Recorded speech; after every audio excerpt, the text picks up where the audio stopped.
access.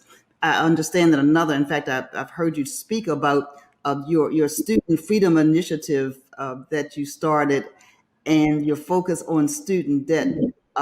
You've talked about it some, alluded to it, because that's another desert of sorts. But can you explain why that's such a crucial issue in Sure. our community? Sure. One of the things that we discovered as we were, paying off the class of 2019 and Morehouse student loans. First of all, it's just, it's a monumental task to get that done effectively so that it doesn't create a burden for them. But we've got that all completed, thank goodness. And just before COVID hit, but which was great for those young men and their families. But one of the things we discovered is about 60% of African American wealth goes to servicing students. Now, when you think about that, it's just atrocious, right? We often work so hard to get our first generation, sometimes second, but into college, then we're taking out loans and mortgages if we have houses, and the students are taking them on, the parents are taking them on, the grandparents are taking them on. And often, we get hired into jobs we're making $75 to $100 less than a white counterpart, and we end up with almost $10,000 more in student loan debt. And it takes so long for our students to pay off that debt before they can actually start to create wealth for their families, which was the whole reason we actually sent them to school, is to actually, improve their station in life and hopefully improve further generations' opportunities. Well, in analyzing that, we said, that's a big problem. And it'd be great if one day, folks say, hey, listen, all HBCUs are now free and, our students have no student debt. But, I don't see that in the near term. And so the solution that we've come up with is called the Student Freedom Initiative. And in essence, what it is, I call it recirculating dollars. We're going to charge this with $500 million.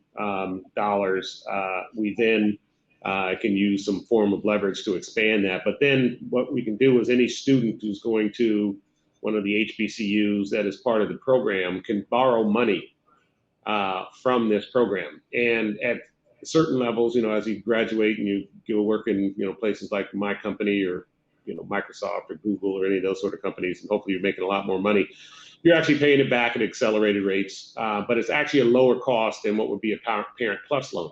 But you're not paying it back to the federal government, which is where most of the student loan dollars go. You pay it back into this fund, which then recirculates to the next generation of African American students. If, however, you're one of these students who take this loan and you decide that it's important that you become a teacher in your community, which is critically important. Both of my parents were teachers, and you're making below a certain threshold, you actually don't pay it back at all. You stay in that profession for 20 years, you have now satisfied your obligation because you have given back to our community in a meaningful way. And we think that Student Freedom Initiative will be a way for us in our own community to support our own kids in gaining the education they need to move forward in this digital economy with highest quality education, but not have the burden of student loan debt eliminating their ability to create wealth in their families. Again, I think this whole issue around creating wealth in the African American community is an essential thing that we need to take on in our generation. As you know, Dr. Martin Luther King actually went to the March on Washington with that in mind. He went to go cash a check. Everybody remembers the, I have a dream part of the speech, but the first part of the speech was we're coming to cash an economic check. Okay, that has not been cashed, that has been currently unfulfilled.